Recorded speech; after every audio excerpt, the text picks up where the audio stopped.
Hi friends, welcome to my today's video. CBSE first to eighth guide channel में आप सभी का स्वागत है। इंट्रोडक्शन करने वाले हैं आज हम direct and inverse proportion chapter की, जो भी फ्रेंड्स आपका क्लास 8th का है। देखिए, बुक आपकी चाहे एनसीईआरटी हो, चाहे आईसीएसई हो, चाहे किसी भी टाइप की बुक हो, maths park, maths Marvel, maths side, कोई भी बुक, आपके लिए ये वीडियो बहुत ज़्यादा इंपॉर्टेंट है, क्योंकि डायरेक्ट एंड इनवर्स प्रोपोर्शन आप सभी को इस वीडियो में मैं अच्छी तरह से सब कुछ समझा दूंगा। एग्जाम्पल से हम ये सब कुछ समझेंगे। सो फ्रेंड्स, इसीलिए आपके लिए इंट्रोडक्शन वाली वीडियो ज़रूरी है। अभी तक अगर आप सभी ने हमारे चैनल को सब्सक्राइब नहीं किया है तो वो सबसे पहले तो देखिए फ्रेंड्स, आप सभी ने कर देना है।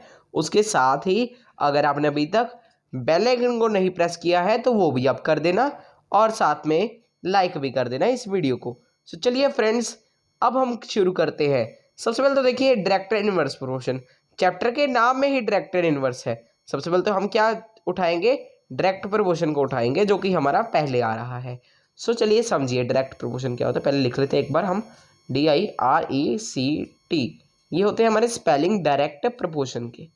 सो डायरेक्ट प्रोपोर्शन में क्या होता है। सो चलिए, डायरेक्ट प्रोपोर्शन में जब एक एंटिटी बढ़ती है तो दूसरी एंटिटी भी बढ़ती है। अब ये आप सभी को नहीं समझ आएगा, चलिए एग्जांपल से समझाते हैं। हम मान लेते हैं आपके पास एक बैलून था जो फूला हुआ है, उसका 10 रुपीज़ प्राइस है। एक बैलून का प्राइस कितना है, 10 रुपीज़। दो बैलून का कितना होगा, दो बैलून अगर अब क्या जाए, देखिए वो आपने दिमाग लगाना है। 20 हो जाएगा, उसे 2 के साथ मल्टीप्लाई कर दोगे। 3 बैलून का कितना हो जाएगा, 30 हो जाएगा। 4 का कितना हो जाएगा, 40 हो जाएगा। इस तरह से।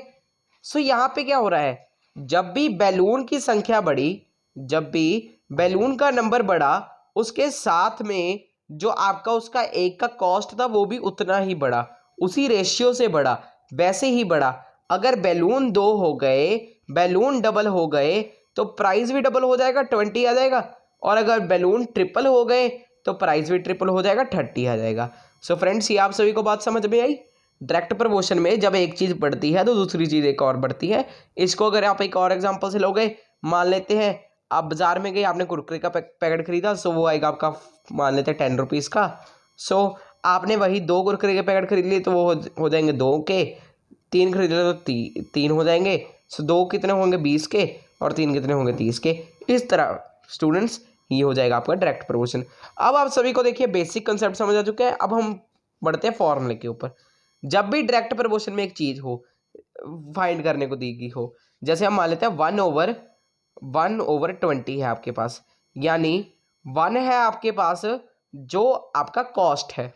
कॉस्ट मतलब 1 आपकी वो आइटम है। मान लेते हैं यहाँ पे एक कॉस्ट की बात हो रही है, यहाँ पे एक आइटम की बात हो रही है, आइटम, और यहाँ पे क्या बात हो रही है, कॉस्ट की। यहाँ पे लिख लो कॉस्ट।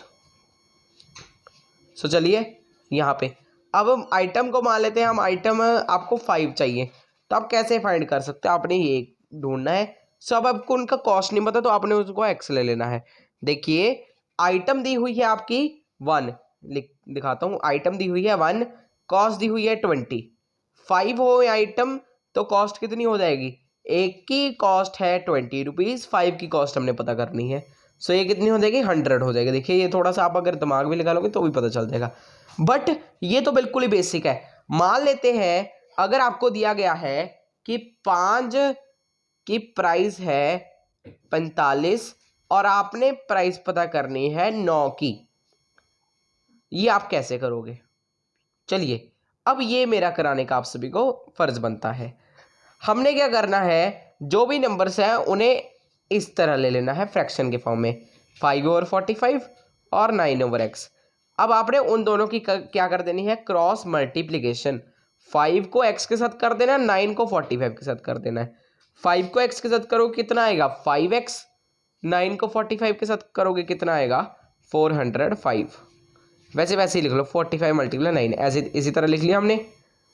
अब जो 5 इधर मल्टीप्लाई का है, दूसरी साइड जाकर क्या हो जाएगा, x = 45 × 9/5, क्योंकि जो भी नंबर इधर मल्टीप्लाई का हो, देखिए जब 5x लिखा हो उसका मतलब है 5 उसके साथ में, x के साथ में, और ये दोनों मल्टीप्लाई हो रहे हैं। सो मल्टीप्लाई का दूसरी साइड पर जाकर क्या होता है, डिवाइड होता है। सो 5 उधर जाकर क्या हो गया, डिवाइड हो गया। 5 के टेबल के ऊपर 45 कितने के ऊपर आ गया, 9 के ऊपर। अब 9 को 9 के साथ आप सभी को मल्टीप्लाई करना आता है, कर दिया मल्टीप्लाई, कितना आ गया 81। सो 9 का कॉस्ट कितना आ जाएगा, 81 आ जाएगा प्यार स्टूडेंट्स कॉस्ट इसका। यहाँ पे इस क्वेश्चन में x कितना आ जाएगा 81। सो इस तरह से हमें कॉस्ट पता चल जाते हैं। क्या करना पड़ता है यहाँ पे, क्रॉस मल्टीप्लिकेशन। सो फ्रेंड्स इसी के साथ आपका डायरेक्ट प्रपोर्शन खत्म हो जाएगा और आप सभी को कुछ करने की जरूरत नहीं है डायरेक्ट प्रपोर्शन में। जैसे जैसे हम आगे क्वेश्चंस करेंगे उनसे आप सभी को समझ आ जाएगा। वैसे एक और एग्जांपल अगर आप सभी चाहते हैं तो एक और एग्जांपल करके दिखा देते हैं, जो ये वाली एग्जांपल ही कर देते हैं हम सॉल्व। सो यहाँ पे क्या होगा, 1/20 आप सभी ने ले लेना है, 5/x ले लेना है। सो चलिए 1x के साथ और 5/20 के साथ, 1 को x के साथ, किसी भी नंबर को 1 के साथ मल्टीप्लाई करो उतना ही आएगा। सो 1 को x के साथ करोगे x ही आ जाएगा। 20 को 5 के साथ क्या कितना आ गया आंसर, 100, सीधा ही आंसर आ गया स्टूडेंट्स आपका आंसर।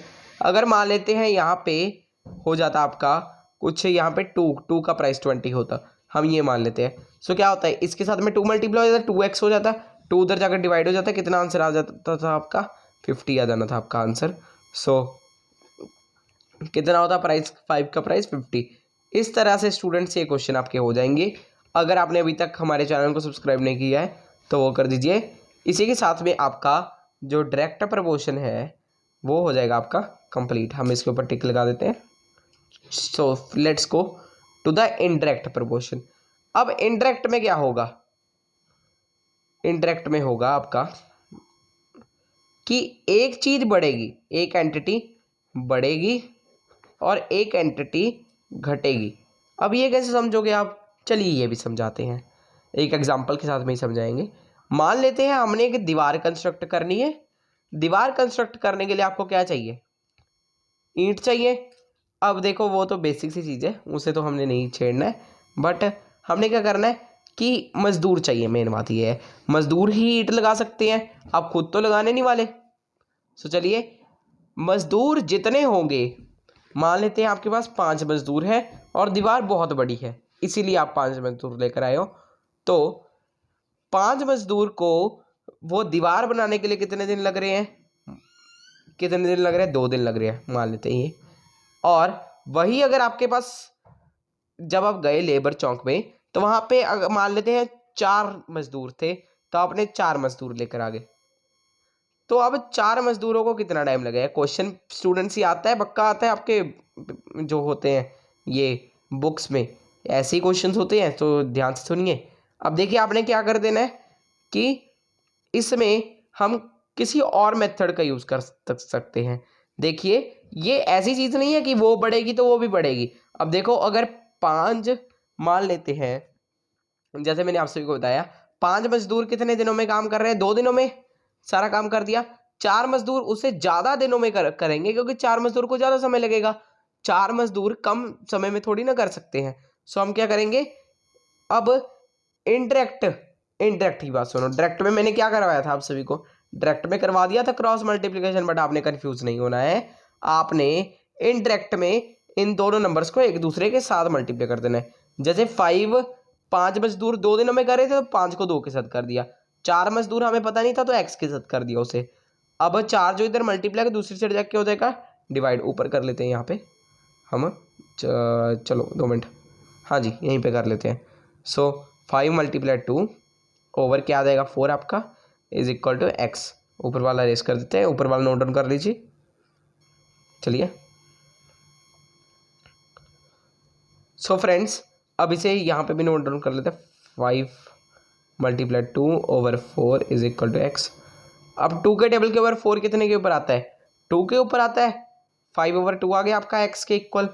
अब 5 को जब आप 2 के साथ डिवाइड करोगे कितना आ जाएगा 2.5, यानी उन्हें कितना लगेगा 2.5 दिन। अब आप ये बता सकते हो उन्हें कितना टाइम ज़्यादा लगेगा, आधा दिन ज़्यादा लग जाएगा क्योंकि 5 मजदूरों को 2 दिन लग रहे थे और 4 को लगे 2.5, इसी तरह से हो गया।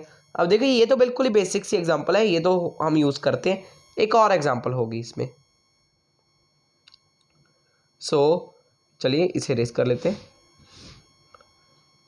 एक और एग्जांपल में आप क्या कर सकते हैं इसका। सो फ्रेंड्स, जो अब हम सेकेंड एग्जाम्पल लेंगे वो लेंगे फूड की। अब मान लेते हैं कैंप ऑर्गेनाइज किया गया, कैंप वो नहीं जो हम कैंप टेंट होता है वो नहीं, बट एक कैंप ऑर्गेनाइज किया गया जहाँ पे लोगों ने रहना है कुछ दिनों के लिए। मान लेते हैं वहाँ पे 21 लोग आ गए, 21 लोग आ गए। सो 21 लोगों के लिए उनके पास इतना खाना है कि वो चल जाएगा आपका कुछ 3 दिन। अब मान लेते हैं कि अगर 14 लोग कम आ गए, 14 लोग कितने हो जाते हैं, 14 लोग कम कितने हो जाएंगे, 7 लोग। सो अगर 7 लोग आ गए तो कितने दिनों में आपका जो खाना है वो चल सकता है, कितने दिनों में चल सकता है, आपने उसी फॉर्म में से ढूंढना है। सो चलिए उसी तरह हम करेंगे इंडायरेक्ट प्रपोर्शन को। 21 को हम मल्टीप्लाई करेंगे 3 के साथ, और उसके साथ में ही 7 को हम मल्टीप्लाई करेंगे x के साथ। सो ये हो जाएगा आपका 7 जो इधर मल्टीप्लाई का है, दूसरी साइड जाके क्या हो जाएगा, डिवाइड हो जाएगा। 21 मल्टीप्लाई 3 ओवर 7 हो जाएगा, इज इक्वल टू x हो जाएगा। 7 के टेबल के ऊपर 21 कितने बार आता है, आप सभी को पता है। 7 और 21 की कटिंग हो जाएगी, कितने पर आता है, 3 के ऊपर। सो 3 मल्टीप्लाई 3 कितना होता है, 9 होता है। सो यानी अगर गेस्ट हो 7, सो जो खाना है वो 9 दिनों के लिए यूज आ सकता है। इस तरह से स्टूडेंट आप सभी को समझ आ गया होगा कि इंडायरेक्ट प्रपोर्शन भी क्या होता है। सो इसी के साथ ही आपका इंडायरेक्ट प्रपोर्शन भी खत्म हो चुका है। मिसलिनियस एनीथिंग कुछ भी नहीं बचा, बस इसी के बेसिस के ऊपर आपका चैप्टर होगा एंड और कुछ नहीं। बस एक चीज़ जरूर रह चुकी है, वो मैं आप सभी को बताता हूँ, और वो है कि आप सभी ने हमारे चैनल को कर देना है सब्सक्राइब, क्योंकि ऐसी ही वीडियोस आप सभी के लिए आती रहेंगी। So thanks for watching friends this video. Bye bye.